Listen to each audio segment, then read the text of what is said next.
Hello everyone, welcome to my Project Ideas channel. Today we'll learn how to make mini radars. So let us begin. So for this we need one Arduino Uno, one small breadboard, one LCD screen, one resistor and one PIR sensor along with few connecting wires. Now let us see how to connect the circuit. So first of all we will connect this PIR sensor. So over here it has total 3 terminals. First is the signal pin that will connect to this 9 number pin of this Arduino. Second is the power that will connect to this 5V power supply of this Arduino. And the third one is the ground pin that will connect to this GND pin of this Arduino.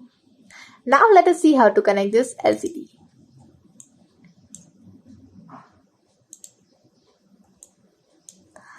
So over here we will connect the ground pin, contrast pin and read and write pin of this LCD to this GND pin of this Arduino.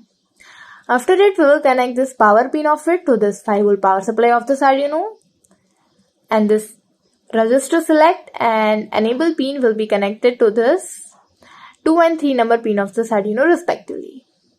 After it, DB4 to DB7 pin number will be connected to this 4 to 7 pin number of this Arduino respectively.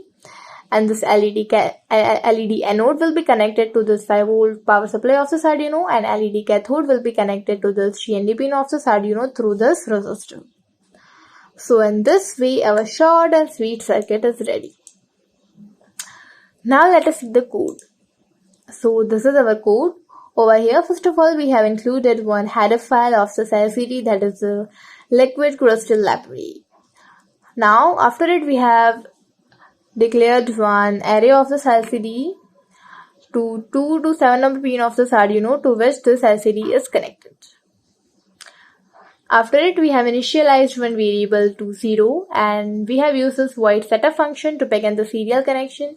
To begin the LCD with 16 columns and 2 rows, and we have configured the pin number 9 for the input purpose. Now in this void loop function we are reading the value from this pin number 9 of this Arduino to which this PIR sensor is connected and storing the same in the status variable. Now, status variable will be 1 if there is something in the range of the sensor. So, if there is something in the range of the sensor, means the radar is able to detect it. And at that time, the status value will be 1.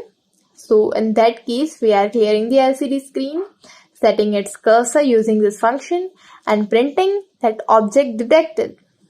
And we are making it a label for 2 seconds. Else means there will be nothing in the range of the sensor. The radar has not detected any object. We are clearing the screen, setting the cursor and printing that the way is secured. So this is our short and sweet code. Now let us see how exactly it will work. So now I'm clicking on start simulation. As you can see, the object is over here, not in the range of the sensor or say the radar, and hence it is showing that the way is secured. Now if the object is in the range of this radar or say the sensor, the LCD is printing that the object is detected. Object detected. And now if the object is not there, it will show way is secured. Hence, else it will show object detected. So in this way it will work. Thank you.